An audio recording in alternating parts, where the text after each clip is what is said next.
네, 여러분들 반갑습니다. 오늘은 방등경강경 제211일째 되는 날입니다. 오늘 우리가 하고 있는 부분은 제6품 무언보살품이죠. 그리고 제12군에 해당합니다. 그리고 지금 우리 배우고 있는 이 부분은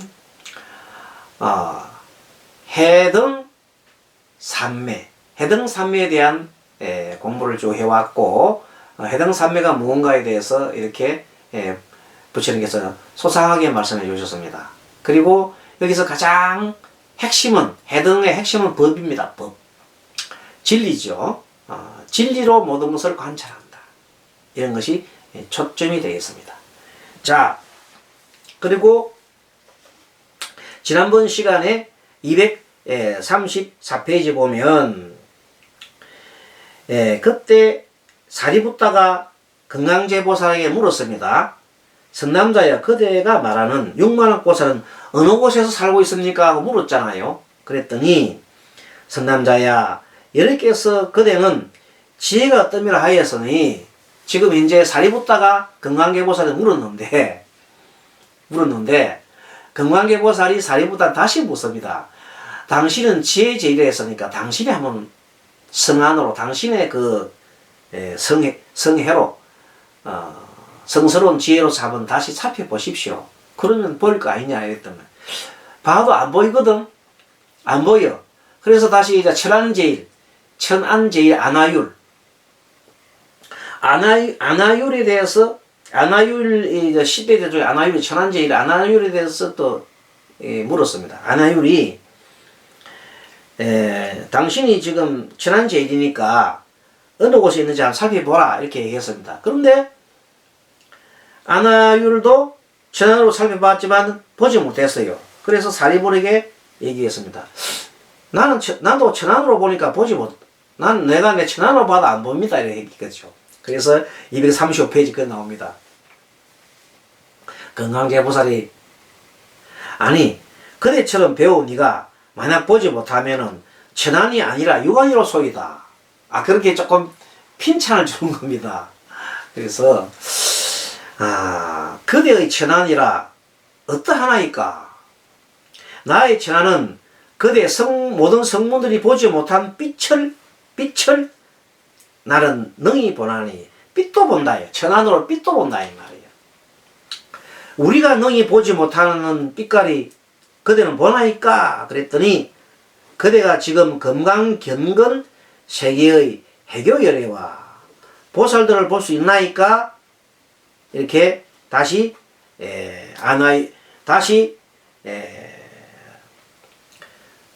누가 다시 묻습니까?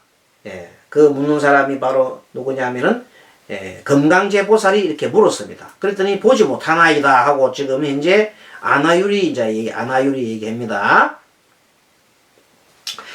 그래서 이러한 불국토와 열애 보살과 종생들을 나의 천안으로 능히 보나니, 이때 나라는 사람은 금강제보살을 말합니다. 금강제보살. 그리고 이러한 눈은 보살의 청정한 천안으로 온갖 성문 벽지불들이 지니지 못하는 것입니다 하고 얘기했습니다. 자, 여기에서 이제 이 대성경전과 또 그 근본경 소성경전을 할까요? 그의 차이점이 이제 나타나는 것이고요. 그리고 여기서 대성불교하고 그 전에 이제 부파불교 되겠죠. 그 사이가 일어나는데, 왜 대성불교가 이렇게 태동됐는가에 대해서 이제 우리가 공부를 이 점에 조금은 이제 하고 넘어가야 될 것 같습니다. 부처님이 돌아가시고 10대 제자가 있었잖아요. 있었고 이제 부처님이 돌아가시고 난 다음에 최고원자 수장인 이제 여러 분들이 모인 거죠. 사람들이 모여가지고 다 뭘 합니까? 대가섭 있죠. 대가섭이 중심이 돼가지고 조작을 해가지고 이제 500명의 비구들이 모이죠. 모여가지고 칠립굴에 모입니다. 그래가지고 누가 경을 갖다가 이게 낭송을 해요. 안한존자. 안한존자가 왜 그럽니까? 안한존자가 부처님을 제일 많이 시봉하셨거든. 한 20년간 시봉하셨거든. 그러니까 가장 많이 부처님의 경전을 말씀 들었단 말이지. 그래서 나는 이와 같이 들었다. 여시아문 하면서 일시 제4위국 기수급 고덕은 하야 하면서 이렇게 쭉 부처님 당시에 부처님이 이렇게 말씀하셨습니다 하고 나는 이렇게 들었다 하면서 이렇게 나간다. 그래서 다른 사람들도 모두 그 경전을 보고 맞아 그렇게 그런 말씀 하셨어 하고 다 인정해 줍니다. 그렇게 만들어진 것이 경전이건데. 그래서 부처님 돌아가시고 난 다음에 한 30년 정도는 부처님 직대 제자가 있었기 때문에 큰 문제가 없었잖아요. 근데 100년 지나고 난 다음부터는 부처님 제자가 다 돌아가셨어. 그럼 2대 3대가 됐잖아요. 그래서 이제 100년 전도 지나고 난 다음부터 점점 시대가 흐름에 따라서 부처님 특히 이제 부처님 당시부터 조금은 그 계율에 대한 문제가 있었거든요. 특히 이제 먹는 그 음식. 자, 하루 한 끼 먹어야 되느냐? 아니면 좀 특별한 경우에는 좀 더 줄 수 있느냐? 그러면 소금을 갖다가 먹을 때 소금 몇 그램 먹어야 되느냐? 이런 구체적인 이런 것에 대해서 정해놓은 것이 사실은 그 때에 따라서 다를 수가 있거든요. 근데 반드시 밥을 한 끼 먹어야 된다. 오전에 먹어야 된다. 이런 주장이 있었는데 그것을 이제 완전하게 그렇게 하지 않으면 안 된다고 주장하는 사람과 대중부에서는 상자부에서는 그걸 반드시 지켜야 된다. 부처님이 말씀하신 내용을 반드시 지켜야 된다 그러고 그러니까 대중부의 사람들은 아니다. 예를 들어서 멀리 여행을 갔다 돌아왔을 때 설법한다고 멀리 돌아왔을 때는 오후에 도착하면 배가 고프지 않느냐. 그런 사람 밥 줘야 된다. 안 된다. 된다. 이런 식으로 좀 더 어떤 환경에 맞춰서 좀 해야 된다는 약간 이런 사람과 절대 바꾸면 안 된다는 두 부가 서로 부딪히는 겁니다. 그것을 보고 상자부와 대중부로 처음에 그래 나눠졌어요. 그런 것이 나중에는 상자부 사이에서 또 몇 개 나누고 또 대중부 사이에서 몇 개 나누고 이렇게 해서 쭉 흘러갑니다. 그래서 20개 부파가 나와가지고 나중에는 서로가 그냥 네가 옳다 내가 옳다 하면서 그런 경전의 어떤 그 해석의 관계까지도 서로 다투기 시작합니다. 처음에는 계율만 가지고 그러다가 그렇게 해서 부파불교가 형성이 되면서 나중에는 그들은 수행하는 것보다도 계속 자기 주장만 늘어놓다가 일생을 가기도 합니다. 우리 스승께서 이렇게 얘기했다. 우리 스승은 이렇게 했다. 네가 옳다 내가 옳다. 계속 싸우다가 보면 그는 한 세월 다 가고 나갔습니다. 수행이라는 것이 없어. 서로 싸움이라고. 그래서 내 것이 옳다 네 것이 옳다 한 말 계속 그 주장하면 어떻게 됩니까? 부처님 원래 가르침에 맞아요 틀려요? 완전 부처님 가르친 거 아니에요? 틀리게 됩니다. 왜? 부처님께서는 무아라고 했잖아요. 무아. 모든 것은 무상이고 변하고 모든 것은 무아라고 했잖아요. 무하면 나가 없잖아요. 내 생각이 있어서. 내 생각에 집착하면 안 되잖아요. 그런데도 불구하고 내 생각에 그렇게 집착을 하게 되는 거라. 심지어는 다른 상대편이 잘못됐다고 서로 싸우다 죽이기도 한단 말이에요. 그게 뭐예요? 그게 어떻게 부처님 가르침을 믿고 따르는 제자를 할 수 있어요? 그래서 많은 인도의 불교 신자들이 이제 그 당시에 많은 처음에는 부처님 돌아오시고 난 다음에 한 200년 정도까지는 굉장히 발달했어요. 한 발달하다가 나중에 한 200년 이상, 300년 좀 불멸 후 부처님 돌아오시고 한 300년 전부터는 아주 그냥 이 부파불교가 너무너무 심해져 가지고 이제 교단이 갈라지고 싸웁니다. 그래서 일반 대중들이 그 모습을 보고 다 떠났습니다. 절에 안 갑니다. 그래가지고 부처님 돌아가시고 이제 뒤에 사리탑은 많이 만들어져 있었기 때문에 일반 불자들이 사리탑에 모입니다. 탑에 갑니다. 그래서 합장하고 부처님 탑을 돌면서 오른쪽으로 돌면서 부처님한테 아이고 우리 부처님께서는 지금 현재 있는 스님들과 달라서 항상 중생을 제도하고 부처님이 항상 사람들과 친근하고, 그 다음에 서로 이제 부처님 그 경전을 보면 그렇잖아요. 늘 부처님이 제자들과 친근해 하면서 설법해주고 항상 그런 생활 해왔잖아요. 저렇게 싸우고 하는 걸 한 번도 보지 못했잖아요. 부처님 경전에 부처님 싸운 내용은 있어요, 없어요? 없잖아요. 근데 계속 지금 현재 그 당시 스님들은 싸우거든. 경전하고 전혀 다르게 살고 있거든. 그래서 봤더니 이제 부처님이 어떤 마음을 가졌을까 하고 봤더니 부처님 마음은 변댕이 쏙이요 흑공과 같아요. 우리 부처님 마음은 흑공과 같은 마음을 가졌다. 그래서 흑공 같은 마음을 가졌다. 그래서 공이 나오는 공. 그리고 그게 이제 탑 주위를 돌면서 탑 주변에 돌면서 물도 올려놓고 탑 위에다가 이제 또 보시하기 위해서 올려놨잖아요. 여러 가지 올려놓으면 그 보시물을 다 모아가지고 또 가난한 사람이나 필요한 사람 나눠주는 사람이 필요해요. 그런 사람들이 바로 보살이라고 하요. 보디사트바, 보리살타, 보살이 생기게 되었어요. 그 보살들이 말하자면 이제는 공부를 해가지고 나름대로 이때 교단을 만들는데 그때 다시 일부 스님들이 일부 대중부나 이런 데 있는 스님들이 글로 들어오게 됩니다. 들어와가지고 함께 같이 이제 경전을 만들어 갈 때 그러니까 이제 부파불교처럼 계속 그래서 성문 영각 이런 사람들은 계속 그냥 자기 혼자만의 뭐요? 깨달음만 추구하려고 하고 있고 일반 중생들을 도외시한단 말이야. 그래서 그러면 안 돼. 그래서 이 탑을 중심으로 일어난 대성불교에서는 중생 제도에 대해서 모든 이 초점을 두고 해 나갑니다. 그래서 한편으로는 이제 성녀니까 또 수행자니까 뭘 해야 돼요?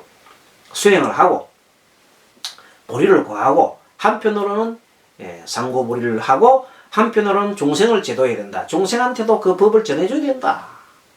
이런 내용들을 가지고 나간 것이 바로 상고보리 하중생한다. 그러니까 그런 보살들은 대성보살들은 수준이 보통 높은 게 아니야. 굉장히 높아.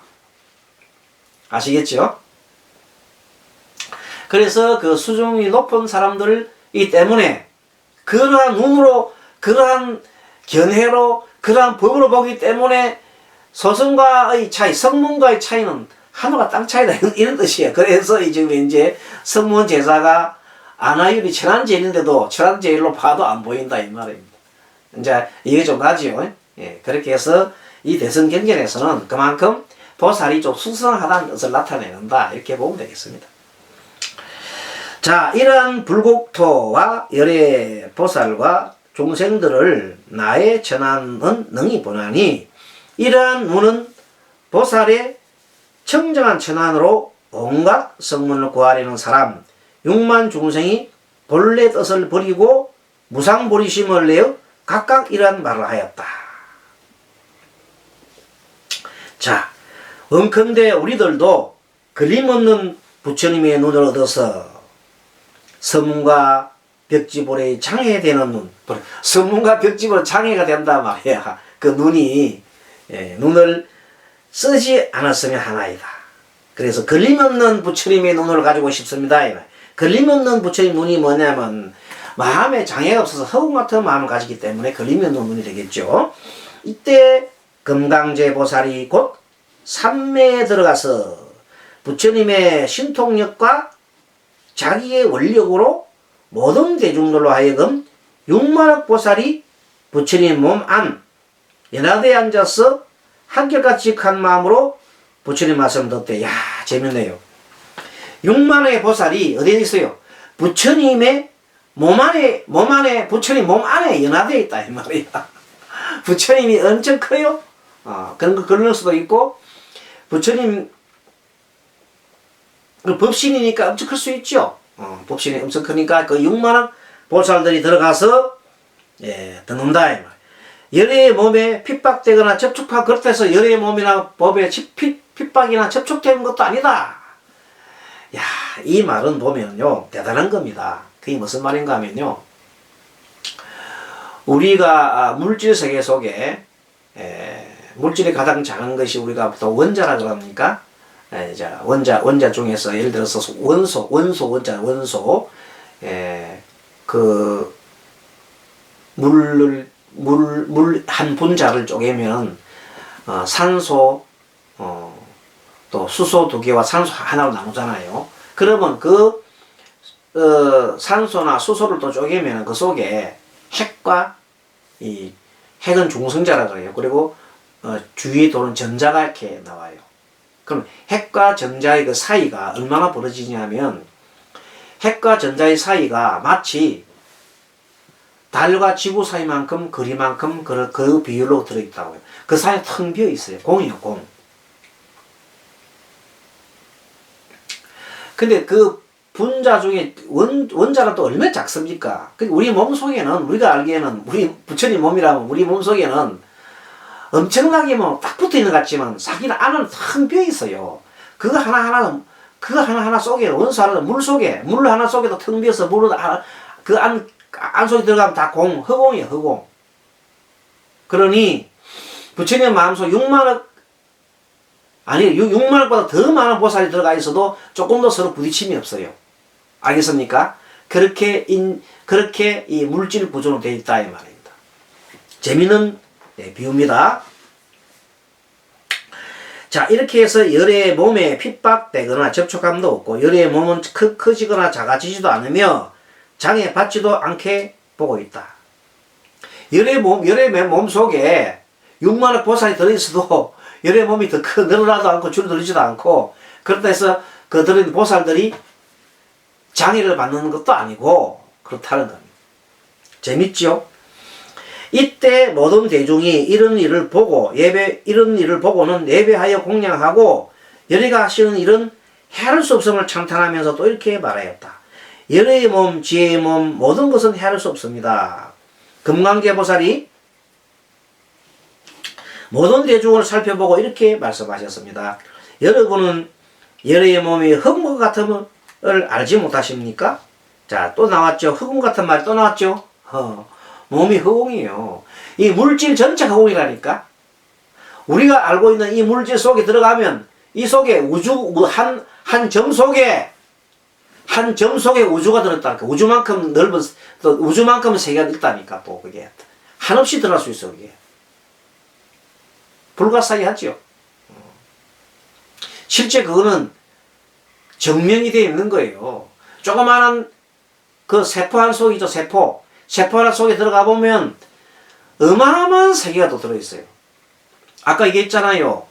산소 쪼개잖아요. 산소 쪼개면은 산소 속에 산소를 쪼개면 산소는 뭐로 되어 있어요? 안에 핵과 그 주위에 전자가 돈다니까. 핵과 전자가 도는 사이가 마치 핵은 지구고 전자가 뭐예요? 달이면 그 사이만큼 벌어지는 사이만큼 그 안에 뭐가 있어요? 공간이 있다는 뜻이에요. 힘리기만 들여다보면 다 그래 보여요. 그 얼마나 큰 안속에 흑공이 있다니까. 모든 것은 흑공이 있어. 공이 있어, 공. 흑공이 있어. 빈 공간이 있어, 공. 그렇듯이 이 흑공은 어마어마하단 말이야. 그 말이에요. 그래서 열의 몸이 흑공 같은 걸 알지 못하십니까? 이것이 거지없는 몸이야. 흑공이다, 흑공. 걸림이 없는 몸이요. 넓은 몸이요. 법신, 형상과 모양이 없는 몸, 한량 없는 몸입니다. 모든 선남자들이요. 열애가 만약 온 국토와 고을, 읍, 마을과 부락, 산과 물과 나무들을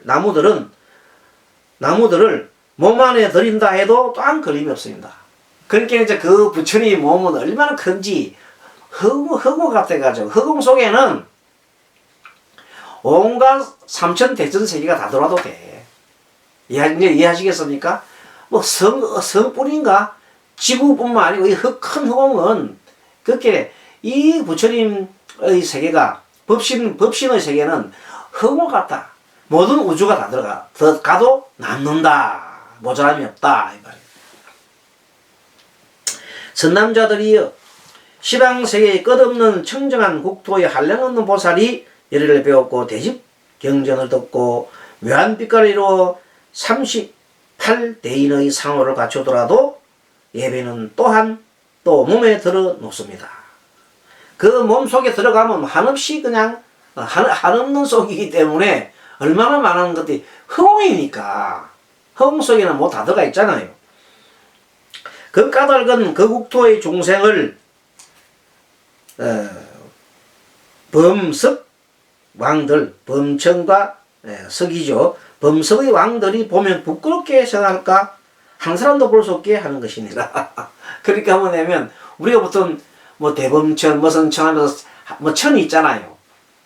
그 하늘 세 개가 사실 보면 그 대광대무비라는 허공에 비하면 아무것도 아닌 거예요. 그냥 조그만 조족지혈이라 세 발의 피라. 그러니까 그 세 발의 피 속에 그 한 하늘을 지배하면서 내가 하늘입니다 하고 하는 자체가 우습다는 거예요.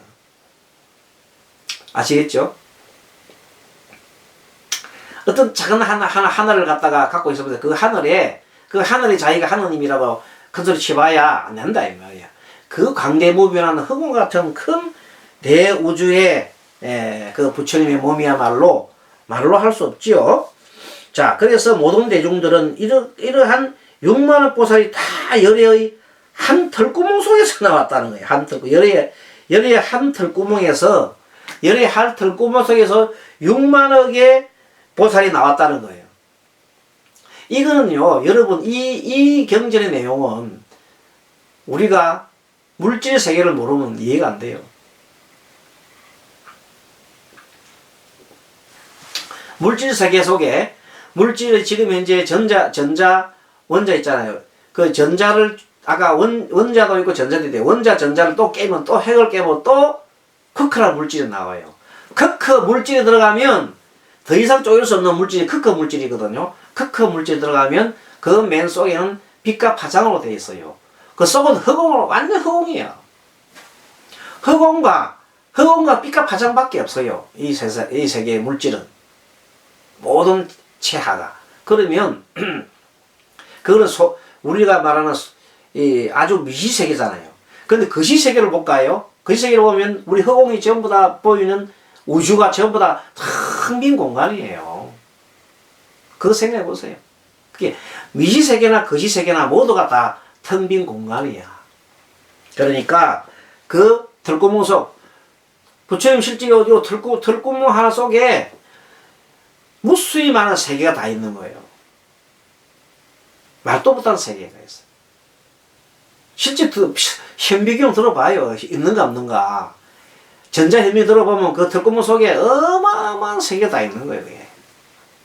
그런데 그런 걸 갖다 옛날에 이런 과학이 발달하기 전까지는 우리가 상상을 못 했잖아요. 근데 과학 세계 들어가니까 이제 이 속에 들어가면 조그마한 점 속에 들어가면 이 속에 허공이 다 들었다니까 그게. 말도 못하는 허공이 들었어요.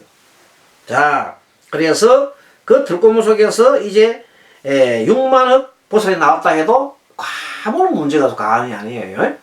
그리고 나와 부처님께 배배하고 오른쪽으로 7바퀴 돌고 한쪽에 머무는 것을 보게 되었다.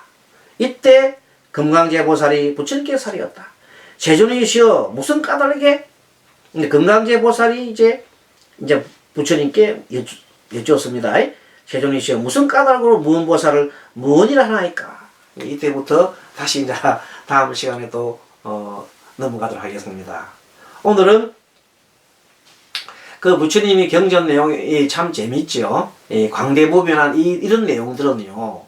지금 현대 물리학이 아니면은 우리 이해 못합니다. 옛날 이런 경전을 옛날 사람들이 이해했겠어요? 뭐 소설 쓰는 것 같고 하지만 사실은 그게 아니에요. 현대 물리학에서 보면 이 세계가 미지세계가 광대무변하게 넓습니다. 점 하나 속에. 물론 이 허공도 크지요. 그래서 이 부처님이란 법신불인 부처님이라고 할 때에는 모든 우주를 포함한 그런 내용입니다. 자, 그럼 여기까지 마치시고 또 다음 강경하도록 하겠습니다.